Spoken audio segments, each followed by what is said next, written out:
And you heard the story told by Ken just now. Rotary actually had a big influence on what happened post Ehime Maru as well. You know, what happened to the Ehime Maru was such a freak. Nobody could have predicted that. Literally a 1 in a billion chances, maybe even more. You know, if Captain Waddle, then Commander Waddle, if he told his guys piloting the sub, we're going to hit this ship, they wouldn't have been able to do it. That's how hard it is to do. We just total chance and random. And by the way, what he didn't mention is that that sub was built with the hardest metal, the hardest alloy known to man. And it's designed, I don't know how many feet thick it is, but it's designed to cut through 150 feet of ice at the polar, you know, up there in the North Pole, North South Pole. So that's what it's designed to do, is to cut through ice. So this ship was no problem. Just cut right through it. Yeah, the sub didn't really even have a scratch on it, and it cut right through this thing. So it sunk very rapidly. So you might be wondering, what the heck am I doing here? Why am I talking about this? That's kind of what I asked myself when they called me. At the time this happened, I was Lieutenant Colonel Dyer in the Army Reserves, assigned to Pacific Command, PACOM. And if you know anything about PACOM, some of you folks are military or former military, I think. PACOM is a purple command. Anybody here know what purple means? It means it's a joint command. It has all services, Army, Navy, Marines, Air Force, everybody. And so in the JAG office, you guys know what JAG is? Military lawyers. So the JAG office up at PACOM had, the head guy was always Navy because it's kind of dominated by Navy. I mean, PACOM is the largest command geographically in the history of the planet. It's also the most powerful. It goes from the coast of California to the coast of Africa. So that's 2/3 of the planet's surface. And maybe 90% of that is water. So it's logical the Navy would be the dominant force there. But in the JAG office, the top lawyer was always a Navy guy, and then his deputy was whatever. And then they had a rep from each service. So there was a Marine JAG, an Army JAG, a Navy JAG. Oh yeah, Air Force. And then they all had reservists attached to them. So I was one of the reservists. I was the Army reservist for 17 years up there. Nobody could prepare for anything like this, so there's no contingency plan. When it happened, it was on a Friday afternoon, you heard that. I didn't hear about it. I came home from, I went to a pauhana with friends, and when I got home, maybe, I don't know, 8, 9 o'clock, my wife's like, hey, this is before cell phones. You know, they've been trying to reach your top JAG guy. So I called him, and he goes, yeah, we just had an incident where a Japanese fishery vessel was sunk by one of our subs, and they're all Japanese. So they lost a few, but the survivors were policed up by the Coast Guard out of the ocean and taken to the Sand Island facility where the Coast Guard is headquartered here. And we want you to go out there and make sure they're okay, find out what their needs are. You know, that was my mission. So I said, hey, look, I'm only a lieutenant colonel. This is a kind of a big deal.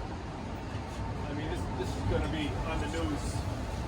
So you don't want to just send a lieutenant colonel out there, especially a JAG lieutenant colonel. Can I have a general or an admiral to come with me, please? So they called up, you know, a 1-star at home, an Air Force guy, nice guy, and he drove out.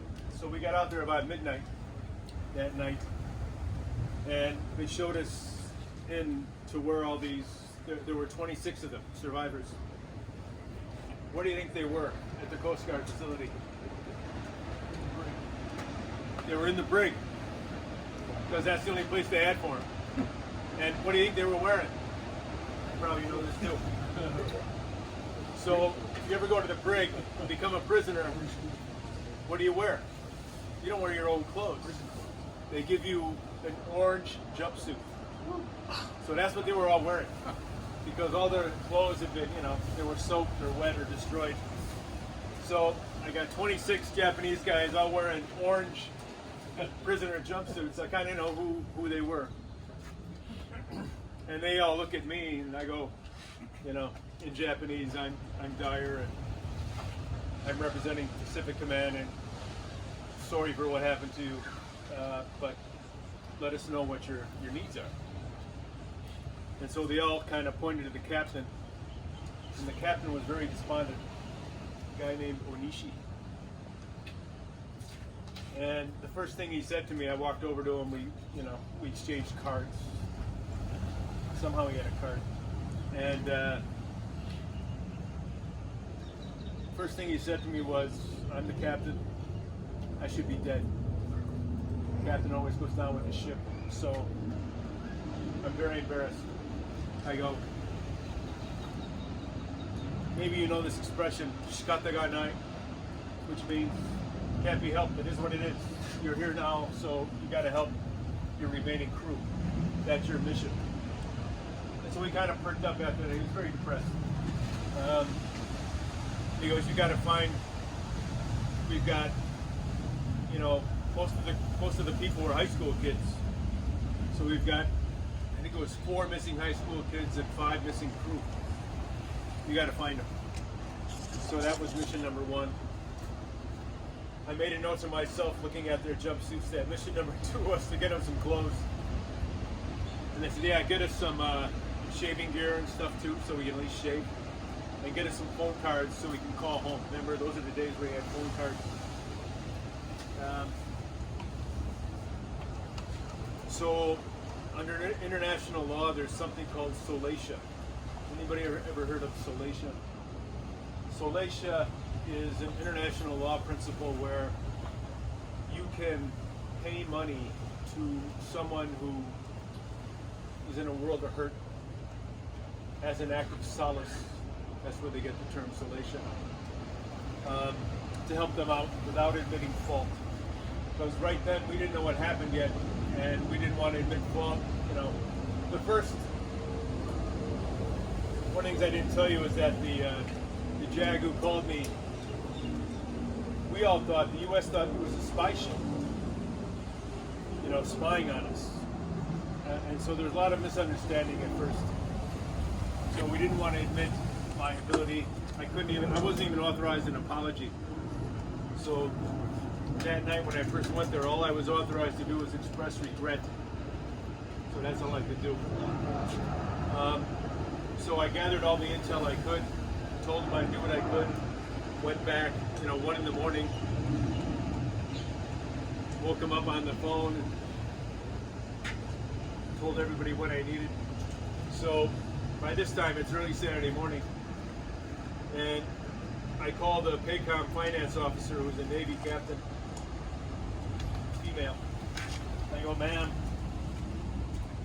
I need solation. Well, how much do you think you need? And they're like, as much as you can spare. I mean, how about $500 a piece? I'm like, yeah, it's better than nothing. 20 years ago, $500 was more than it is now. So that was decided on. I said, so I need $500 for 26 people. So that's what? $13,000. Thank you. That's why I became a lawyer. I'm not good at that. So the finance officer said, okay, I'll have a check for you in the morning. I'll come in about 0700. I'm like, man, that ain't gonna cut it. I need cash. So not only that, but I need brand new $100 bills. $26,000 or whoever that number was. And so she goes, no, I can't do that. It's 1:30 Saturday morning. And I'm like, ma'am, this is a crisis among the 2 top our biggest ally, you want to screw it up. And okay, so it took a while, but she woke up her banker, and I got my crisp new $100 bills. And then I needed to put them into envelopes, Japanese style envelopes, not our style. And I had to inscribe their name in kanji, each one. So I had to get a list. So I went back out there to get the list. And you know, with Japanese names, even though if you know the last name, you're not sure what the kanji, the characters are. So I had to get that from the captain. They gave it to me. And then for a haole guy, I'm roughly fluent in Japanese, but not perfect. And I passed the Joyo kanji test, which is what every high school kid has to pass to graduate. So that's about 1900 kanji. So, but that was a while ago. I'm rusty. And shuji is the art of calligraphy. My calligraphy, you don't want me writing those envelopes.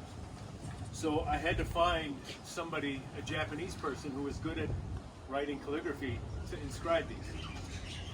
It's 4 in the morning. So who do you think I called? I called a Rotarian. So our club had a member named Yasuko Kawakami. You guys all know Yasuko. Yasuko is down in Kobe. She left our club. So I wake her up, I tell her what happened. She was there in a half an hour. She inscribed all the envelopes. She came out with me. Turns out Yasuko's professional job is English-Japanese interpreter translator. So perfect. So Yasuko was by my side the rest of the weekend. Thank God. So she approved of, yeah, good thing you got the cash, not just handed a check to the captain. So that was actually a pretty big first step. So I got back out there the next day. I told them, you know, I related to PACOM what we needed, you know, reports on the search for survivors, which was not fruitful. Although the search, they have told me, the Coast Guard has told me that they have never searched for anything that hard. Every single vessel and platform that they had, they used. And they searched not just the usual, but like 3 times. So if it was there, they would have found it, I think.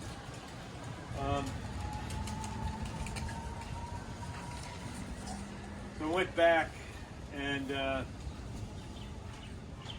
give them their checks.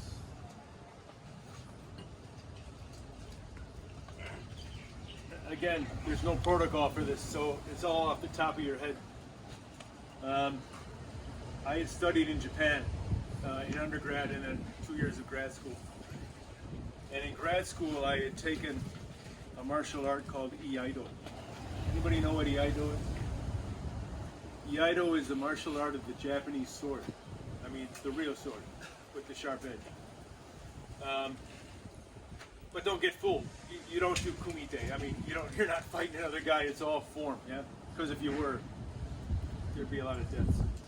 But maybe half the time when you're practicing Iaido, you know, you're wearing your yukata. You get down and you sit in the seiza position, and you just listen to the sensei. And you could be this way for 15, 20 minutes, and then boom. You have to, you know, get up and be ready to go. So part of what you learn when you do Iaido is, you know, how samurai lived and how they, part of it was apologies. Apology was a big part of life. And so that was the position from which a samurai would make an apology. And you know, the whole, you've seen this on the floor, the heart on the floor. So that's what I did for these. And I had every sailor, all 26 guys come up, and I could just kind of slide the envelope over to them, and in Japanese say, "We're very sorry for what happened." And by that time I'd been authorized to apologize. I was able to apologize to them. You know, this is really a horrible thing. Please accept this just as so you can get some clothes and some shaving gear, whatever, phone cards. But I think they were very appreciative of that. Many were crying. You know, they had already called home. People were already, like Ken was saying, people were starting to arrive already. And I went back and I advised Hickam folks too.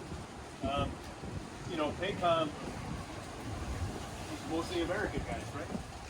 And many are from places where Japan is somewhat foreign. Many had been in Japan, but not the majority. And so the 4-star was not there that weekend. He was in DC. But his deputy was there, 3-star. And he was from Georgia. And he sits me down, he goes, all right, Colonel Dyer. So, what should we do with this Ehime Maru? I'm like, sir, lesson 1, you gotta know how to pronounce the word. So I taught him how to pronounce just little things like that. And he goes, Dyer, in about an hour, the representative of the Japanese Prime Minister is coming right here. What do I do? What, just shake hands with him? I go, sir, no, don't shake hands. Sir, do you have business cards? He goes, I do. Come, we're going to show you how to exchange business cards with the Japanese. So just things that all you guys probably are aware of, they were clueless about. So just how to, like, you know, hold your business card with 2 hands, bow, say your name, only your last name, because that's all that's important. So taught him some of that stuff the best I could. The next day, finally we get into Sunday, and we send a bus out to police all these guys up and take them to the airport, get on their plane. And so we did that, and it was decided that they would not go through the usual, you know, where we go when we go to the airport, the usual, what do you call it, TSA, and then, so they had a special place for them, kind of, to go to the, well, when you first come into the airport, right there, you go past the inter-island terminal, and you keep going straight, there's like a little area back in there. That's where we took the bus. And so I was on there along with the 3-star, the deputy. And we dropped them off, and he's like, you know, I'm just, you know, as they're all leaving, we're bowing to them and saying we're sorry the best we can. And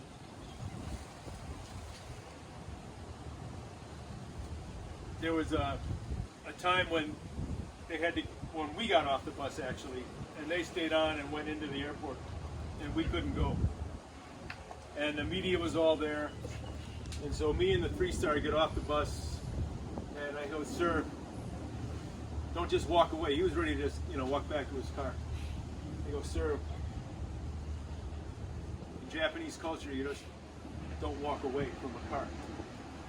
You face the bus, and you bow, and stay bowed until the bus is out of, you know, sight. And so that's what we did, and I kind of got off to the side.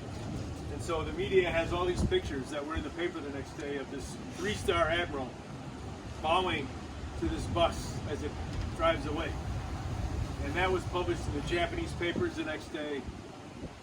That was probably the most important political moment in this whole, I mean, loss of life aside, which is horrible, but it was the politics and the relations between our 2 countries.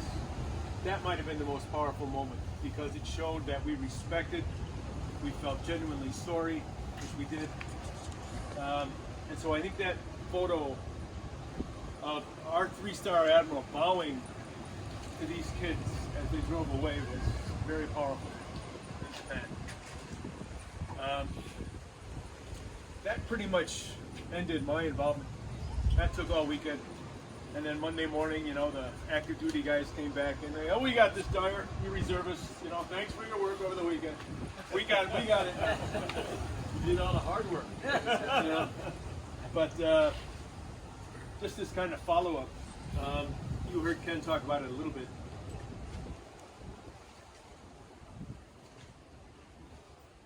You know, the ship sunk in very deep water.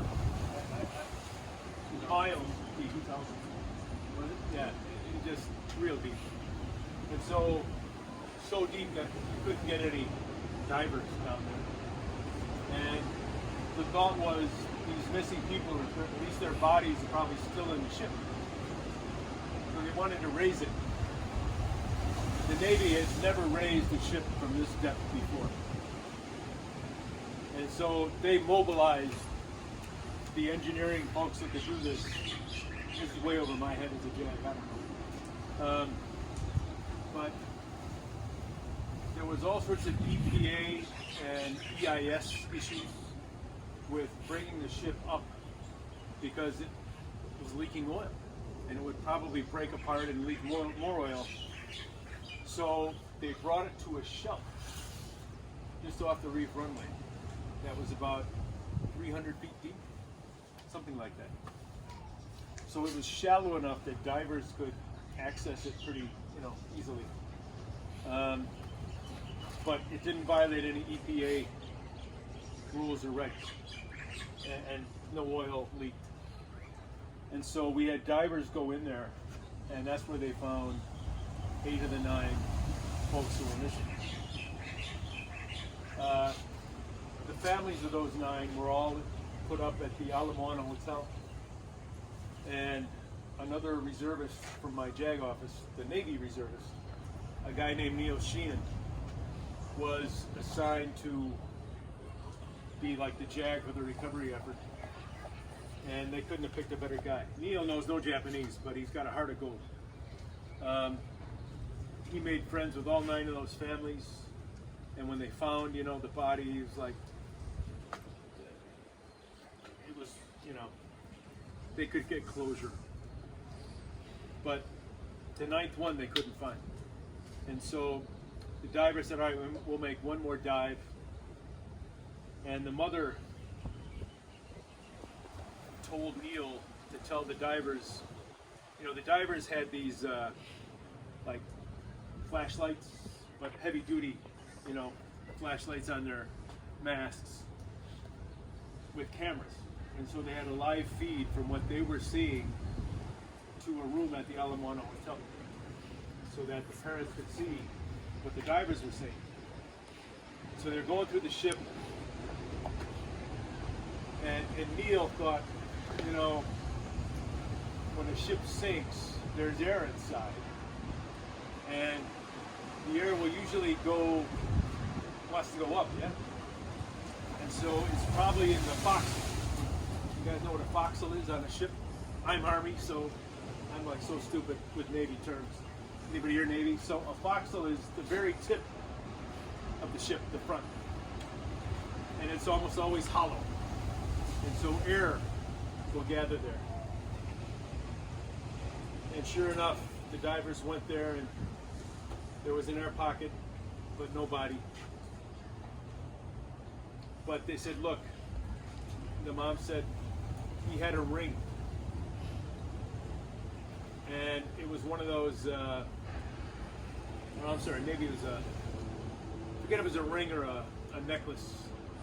But I'm thinking of with the guy, it's got to be a ring. I don't want to be wearing a necklace. But it was one of those mother-son twin things where the mom would wear one half and he wore the other half, you know, as a sign of love. And she wanted that, if you could find that. And they're like, we're looking for a ring in a ship. And the ship is full of, you know, detritus of sinking. And full of sand and silt and stuff. And as the driver's coming out of the box, they're going, you know, I think we're going to call it off with this. We did our due diligence, but that's enough.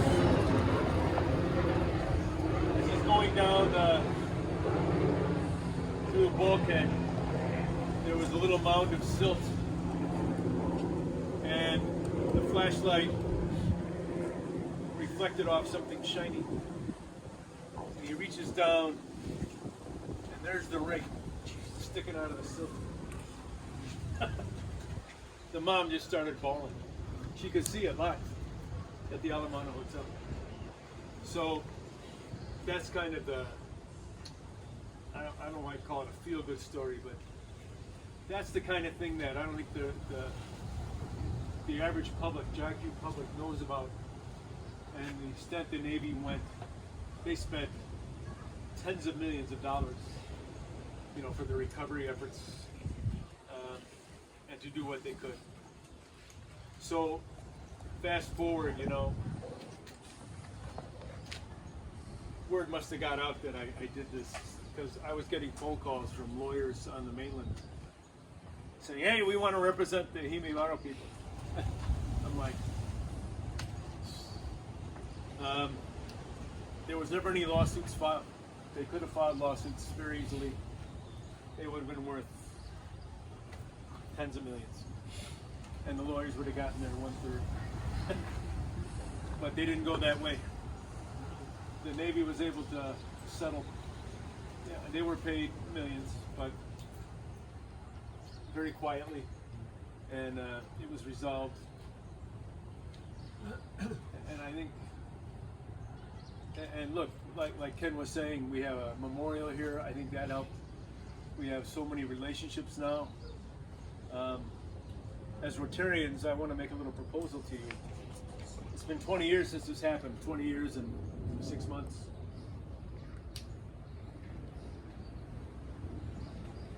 This ship came from Ehime Prefecture, but specifically a city called Uwajima, which is a little fishing village right on the coast.